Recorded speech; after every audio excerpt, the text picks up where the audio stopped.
Hello guys, and welcome back to our channel. Now today we're taking a look into a critical conversation about progress, oppression, and the inevitable backlash that follows. Now in this video, a sister shares a powerful message reminding us that every time an oppressed group wins a battle, the oppressors wage a war.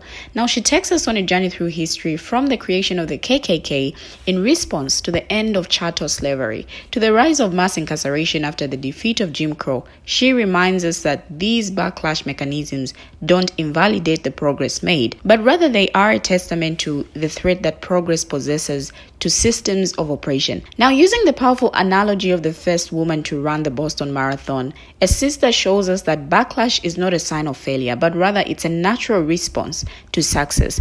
And that's exactly what we're seeing today. A rise in far-right ideologies, male rage, and patriarchal pushback against the progress made by women and marginalized communities. But this backlash will not succeed. It will not take hold because we are on the right side of history and will continue to push forward undeterred. So with that said, let's get into the video as she explains more on this. I will be right back. The KKK did not exist until Black people successfully escaped the physical chains of chattel slavery. But that doesn't mean that escaping the physical chains of chattel slavery was a failure and one. The KKK was created because losing. Mass incarceration didn't exist as we know it today until the civil rights movement was passed and Black people and everyone who helped us successfully defeated Jim Crow. The creation of mass incarceration did not signify the failure of the defeat of Jim Crow. Mass incarceration came because of the defeat of Jim Crow, but it does not, it does not invalidate the defeat of Jim Crow. When the first woman ran in the Boston Marathon, men physically harassed her all the way to the finish line. But her reaching the finish line and running the marathon in the first place is not invalidated by the backlash to her success. Now we have women of all colors, all nationalities, all religions, and all ages living their grandmother's wildest dreams. And what we are seeing is a backlash.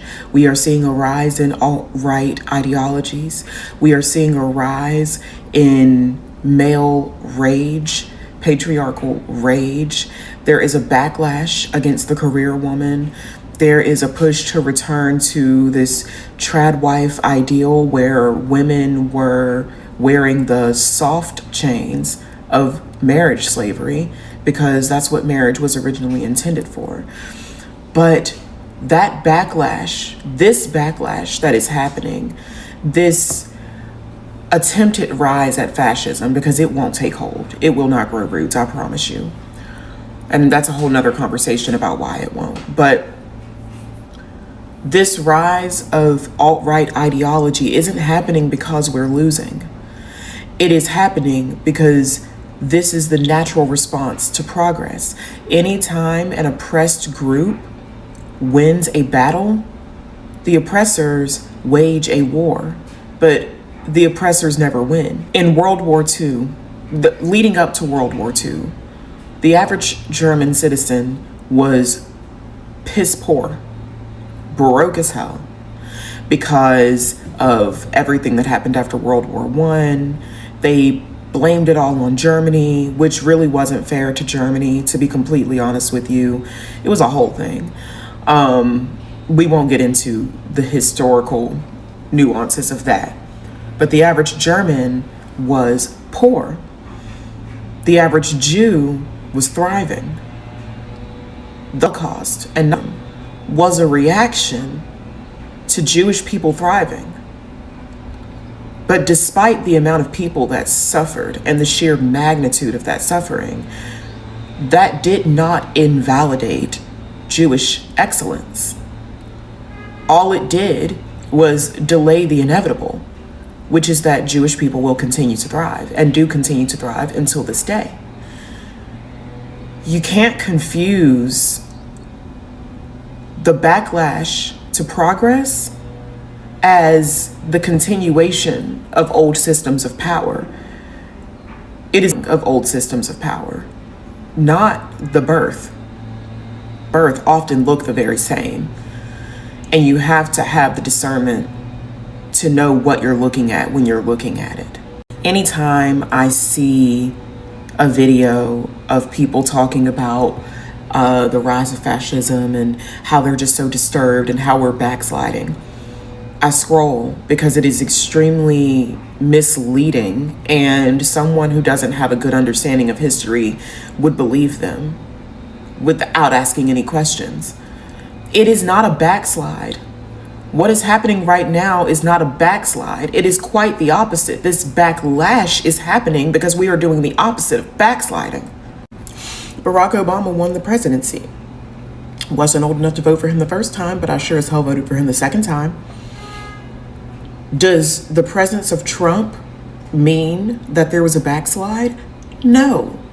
The presence of Trump is the very predictable backlash to Obama. But does that invalidate all of the progress we made under Obama? Does that invalidate all of the progress that Barack Obama symbolized? No. White Americans are punishing us with Trump, a decade of Trump, because we move forward. We keep moving forward. When a collective as big as humanity pushes forward in their evolutionary tract, there's going to be natural resistance.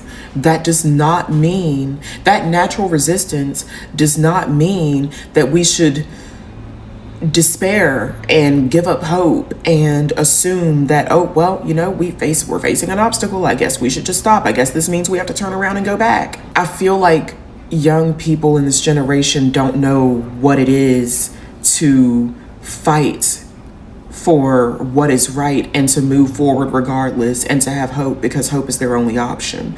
Luckily, the majority of us who were born in the 80s and later have never had to have a whole lot of hope because we were born in relative peacetime.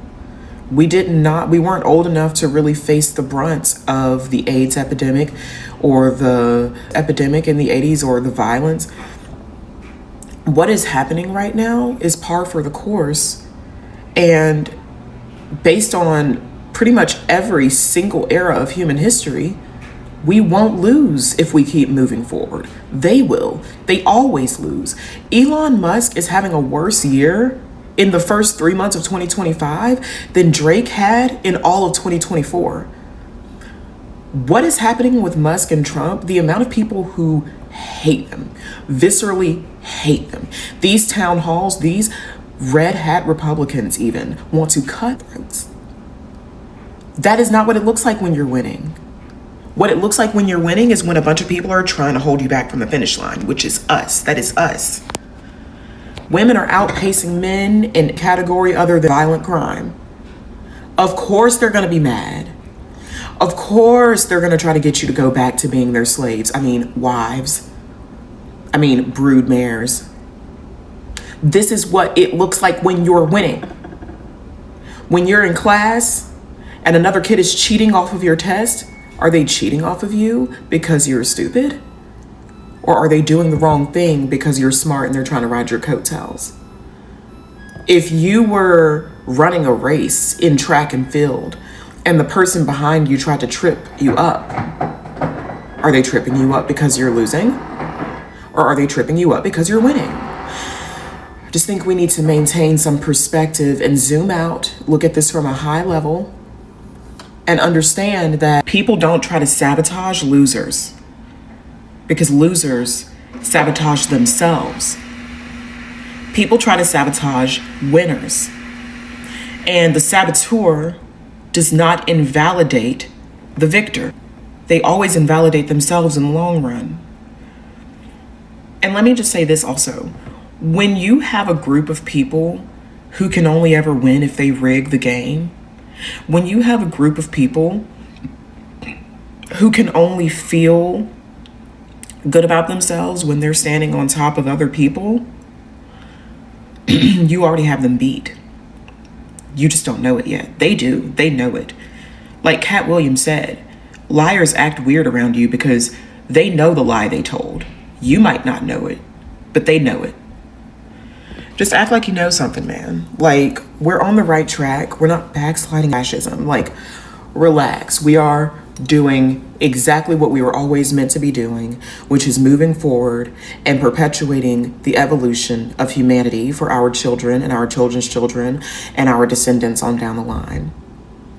If we were losing, they wouldn't be so worried about entrenching the rigged system. This system's about to fall. You mark my words. Now, this is what we're witnessing today. This rise of far-right ideologies, the backlash against progress, the resurgence of patriarchal rage is not a sign of defeat. It's a clear indication that progress is making headway and the very people who've benefited from oppression are scrambling to hold on to the old ways. Now, we saw this with the creation of the KKK right after the abolition of slavery, when palm color supremacy was so threatened by the idea of black people being free that they resorted to violence and terror. But that violence wasn't a victory. It was a reaction to the fact that change was happening, that the world was shifting in a way they couldn't control. Now, mass incarceration followed the civil rights movement, and many might view it as a failure or setback, but it was exactly the opposite. It was a defensive maneuver by those who were losing their grip on power. The defeat of Jim Crow laws didn't stop palm color supremacy. It forced it to adapt and evolve. And now, as many women break through barriers and defy centuries of patriarchal expectations, we're seeing that same backlash. Attempts to push women back into the confines of outdated roles, trying to bring us back to a time when our rights were limited and our voices were suppressed. But let's be clear here, these reactions don't diminish the victories. Just as the first woman to run the Boston Marathon wasn't invalidated by the harassment she endured, the progress black people and women have made in the face of systemic oppression cannot be undone by the threats of a desperate minority. The backlash is simply a reflection of the fact that progress is uncomfortable for those who've been in power. It shows how far we've come, and that makes the powerful afraid. They will fight back. But as history has shown, the power of the oppressed, once awakened, is unstoppable. The chains might shift, but the freedom they fought for can never be fully taken away. Now, all this brings us back to today, the current state we're in. What we're seeing today is a vivid reflection of the patterns of resistance against progress that have always existed. We are witnessing the rise of far-right ideologies, the glorification of a traditional past that never truly existed, and a full-scale attack on the rights and freedoms of marginalized communities. The backlash against the progress of women, racial minorities, and others is not a random occurrence. It's the natural response to the victories that these groups have won. The fight for equality has always threatened those who've held power for so long, and the desperate attempts to undermine progress have only intensified in recent years. Take, for example, the increasing wave of anti-trans legislation sweeping across many states in the U.S. These laws designed to restrict access to healthcare and roll back hard-won rights are not just about controlling a specific group. They are about stoking fear and maintaining a system where certain groups, particularly cisgender, hetero-s, palm color, male elites, retain dominance. Now, this is the same playbook used during the civil rights movement, when new forms of oppression like mass incarceration were implemented in response to the victories of Black Americans. Look at the rise of the traditional wife or trad wife movement, pushing back against women's empowerment by idealizing a vision of marriage and womanhood where women are expected to remain silent, subservient, and confined to the home. Now, this resurgence isn't a coincidence. It's a backlash against women entering the workforce, securing higher education, and shattering long-held gender expectations. The narrative has become distorted where independence and ambition are being painted as threats to society's stability, while the movement seeks to revert to a time when women's rights were limited and their voices were suppressed. Now, the increasing rhetoric of Make America Great Again is another clear example of this resistance. A rallying cry that glorifies a past where palm color supremacy, patriarchy, and a rigid social hierarchy reigned supreme. Yet it's important to remember that these regressive movements are happening because progress has been made, because we are pushing for a more inclusive, just society where all people can thrive. But the truth is this: the fight back may be loud, it may be aggressive, but it's not unstoppable. History shows that every time the oppressors fight to maintain their grip on power, they inevitably lose in the end. The progress we are seeing today, though met with resistance, is undeniable and irreversible. Each backlash only proves how much we've already achieved and how much further we will go. The backlash isn't a sign of us losing. It's a sign that we're winning, and no matter how hard they fight, the tide of justice and equality will continue to rise. Have you ever noticed how the oppressors are waging a full-scale war right now? It's impossible to ignore. From the rise of far-right ideologies to the push for regressive laws, they are doing everything in their power to strip away the rights and freedoms that countless people have fought so hard to achieve. The backlash is no accident. It's a deliberate effort to maintain the status quo, to preserve a system of power that's built on inequality and oppression. Then there's a growing assault on bodily autonomy. In many places, women's reproductive rights are being rolled back. The very freedoms that were hard-won through decades of struggle are now being chipped away, as those in power push to return to a time when marginalized people had fewer rights and less control over their own lives. The war against reproductive rights isn't about protecting anyone. It's about keeping power concentrated in the hands of a few who feel threatened by progress. And let's not forget the way education is being targeted.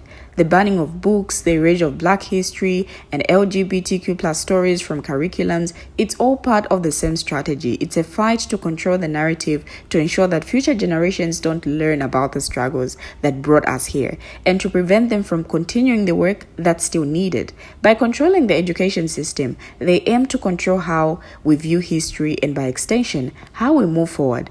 And this war isn't just about political control. It's about the fear of losing power. It's a last-ditch effort to cling to a system that benefits the few at the expense of the many. The oppressors know they are losing. That's why they are pulling out every weapon in their arsenal to push back against any progress. They're trying to erase the victories of the past so they can preserve a world where they remain on top. We have finally come to the end of the video, but what do you, our viewers, have to say? Share your thoughts, your views, your contributions as well in the comment section. Thank you for watching, and see you in our next video.